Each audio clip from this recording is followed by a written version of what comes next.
अस्सलाम वालेकुम। औलाद का ना होना, इसकी क्या वजूहात है और इसके लिए कौन कौन सी एहतियात करनी चाहिए, इसके साथ साथ कौन सी हदायत पर अमल करना चाहिए और किन इलामात की सूरत में आपको डॉक्टर से रजू करना चाहिए, ये है हमारी आज की वीडियो का टॉपिक। वीडियो को एंड तक देखिएगा, चैनल को सब्सक्राइब कर लीजिए और साथ में बेल आइकॉन प्रेस कर दें। अगर आपको वीडियो इंफॉर्मेटिव लगी हो तो प्लीज इसे लाइक करना और शेयर करना मत भूलिए। औलाद का हसूल और खानदान की नस्ली तरक्की हर इंसान की जरूरत और मुकद्दस ख्वाहिश होती है। एक शादीशुदा जोड़े की अज़वाजी खुशियाँ इस वक्त तक अधूरी रहती हैं जब तक उनकी गोद में औलाद जैसी नेमत मौजूद न हो। बे औलादी का जब भी जिक्र आए तो हमारे जहनों में यही ख्याल आता है कि इसकी वजह औरत है। इसी वजह से बहुत सारे खानदान परेशान हैं और ख़वातीन का भी माशरती एहतसाल भी होता है, जबकि ये जरूरी नहीं है कि बे औलादी की वजह सिर्फ औरत ही हो। औलाद न होने के बेशुमार असबाब होते हैं, मसलन ये कि औरत के अंदरूनी निज़ाम में मर्ज वाक़या हो जाए या मर्द के अंदर औलाद के जरसूमे न हो या फिर बहुत कम हो। भांजपन का सबब औरत या मर्द दोनों के जिस्मानी मसाइल हो सकते हैं। ज़माने कदीम में भी इस मर्ज को सिर्फ औरतों का ही मर्ज ख्याल किया जाता था, लेकिन बाद की तहकीकात ने ये साबित कर दिया कि 40 से 50% वाक़यात में इस मर्ज का सबब मर्द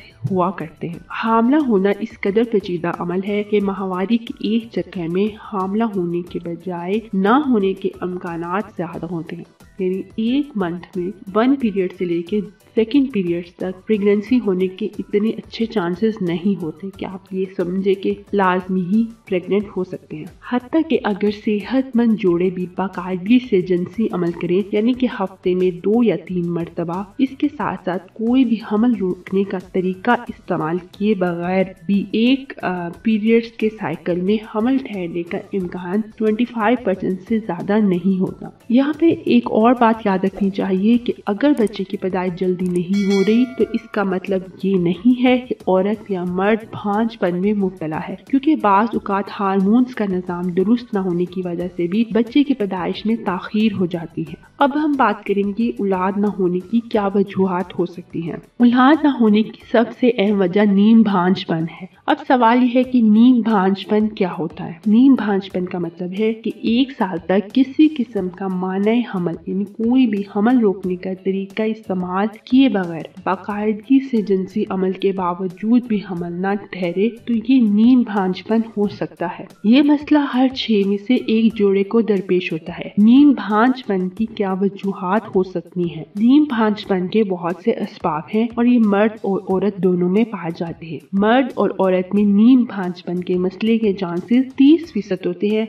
जबकि बाकी 40% केसेस में ये मुश्तरका मसला होता है, यानी कि ये मर्दों औरत के मसाइल आमतौर पे बैक वक्त भी पाए जाते हैं। इसलिए इस प्रोसेस में मियाँ बीवी दोनों को अपने चेकअप करवाना चाहिए। अब हम जानेंगे कि औरतों में नीम भांजपन की वजूहात क्या हो सकती हैं। नंबर 1, उम्र। औरत की उम्र बढ़ने के साथ साथ इसमें जरखेजी भी कम होती रहती है। बिलाखसूस 30 साल की उम्र के बाद हर महीने प्रेग्नेंट होने के चांसेस 40% कम हो जाते हैं। इसके अलावा तबई मसाइल भी शामिल हैं, जिनमें अंडों के खराज का मसला यानी पॉलीसिस्टिक ओवरी सिंड्रोम भी हो सकता है। कोहलों का जुट जाना या फिलिपीन ट्यूबों का बंद हो जाना, कोहलों की इन्फेक्शन, बच्चादानी में रसोली वगैरह का होना, माहवारी के मसाइल यानी पीरियड्स का बेकायदा होना या कम होना। मर्दों में भांजपन की वजूहात क्या हो सकती हैं। सिगरेट नोशी, शराब नोशी, स्पर्म की कमी, जिनसी अज़ा में कोई इन्फेक्शन या ऑपरेशन होना, ये सब मर्दों में भांजपन की कमी की वजूहात होती हैं। अब हम उन एहतियात और मशवरों को देखेंगे जो इस प्रॉब्लम को सॉल्व करने में मदद देती हैं। सबसे पहले कपल को चाहिए किसी किस्म की सिगरेट नोशी, शराब नोशी और मंशियात का इस्तेमाल बंद कर दे। औरत को चाहिए कि वो अपने वजन को कंट्रोल करे। अगर औरत का वजन ज्यादा है तो खवातीन को हामला होने में मुश्किलात का सामना करना पड़ता है, जबकि इनमें इसकाते हमल यानी अबॉर्शन का खतरा ज्यादा रहता है। दूसरी तरफ बहुत ज्यादा कम वजन वाली खवातीन की माहवारी की तरतीब मुतासिर होती है और इनमें अंडे बनने का अमल सुस्त रहता है, लिहाजा उन्हें चाहिए कि अपना वजन मतवाजन रखें। इंतहाई متوازن خوراک اور باقاعدگی سے جسمانی مشقت اور ذہنی دباؤ کو قابو میں رکھنا تولیدی صحت کے لیے نہایت اہم ہے۔ متوازن غذا کا استعمال کریں، جیسے انڈے، خشک میوہ جات جیسے بادام، اخروٹ وغیرہ کا استعمال کرتے رہیں۔ اس کے علاوہ پھلوں میں انار اور سبزیوں میں پالک کا استعمال کریں۔ حمل سے پہلے ریبولا ویکسینیشن کے لیے اپنی ڈاکٹر سے رجوع کریں۔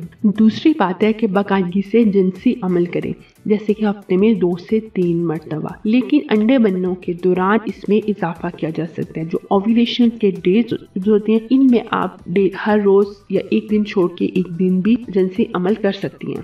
جنسی فعل کی زیادتی سپرمز کی تعداد میں کمی کا باعث بنتی ہے۔ دوسری طرف بہت کم جنسی فعل، جیسے کہ ہفتے میں ایک بار، بے جان سپرمز کا سبب بنتے ہیں۔ دونوں صورتوں میں حمل ٹھہرنے کے امکان نہایت کم ہو جاتے ہیں۔ اپنی خوراک اچھی کریں اور دل و دماغ میں سکون حاصل کرنے کے لیے جسمانی طہارت حاصل کریں۔ اللہ تعالیٰ کا ذکر کثرت سے کریں تاکہ آپ کو سکون ملے اور آپ اس پریشانی سے نجات پائیں۔ اب ہم بات کریں گے بہت ہی امپورٹنٹ بات، کسی نیک حکیم یا غیر تجربے کار معالج کے پاس ہرگز نہ جائیے۔ اس طرح کے لوگ آپ کی بچی کچی صحت کا بھی بیڑا غرق کر دیں گے۔ بنیادی طور پر کسی اچھے ڈاکٹر سے رجوع کریں تاکہ وہ آپ کا مکمل معائنہ کرے۔ اب اگر ضرورت پیش آئے تو گائنیکولوجسٹ کی مدد بھی لیں۔ مکمل لیبارٹری ٹیسٹ، الٹراساؤنڈ، پیشاب کے ٹیسٹ اور تولیدی اعضاء کا معائنہ کروائیں۔ یہی بہترین طریقہ ہے۔ سستے علاج کو ترجیح نہ دیں، بالکل صحیح علاج کا انتخاب کریں، کیونکہ صحت ہی سب سے بڑی دولت۔ اب ہم ان سمٹمز کی بات کریں گے جن کو دیکھ کے آپ کو ڈاکٹر سے کنسلٹ کرنا چاہیے۔ سب سے پہلی بات، خواتین کے لیے کب ضروری ہے ڈاکٹر کے پاس جانا؟ ایسی خواتین جن کی عمر 30 سال سے زیادہ ہو، 3 یا 3 سے زیادہ اسقاط حمل ہو جائے، لمبی یا بے قاعدہ ماہواری ہو، 3 ہفتوں یا اس سے کم عرصے بعد ماہواری کا ہونا، کوہلوں میں انفیکشن کی ہسٹری ہونا،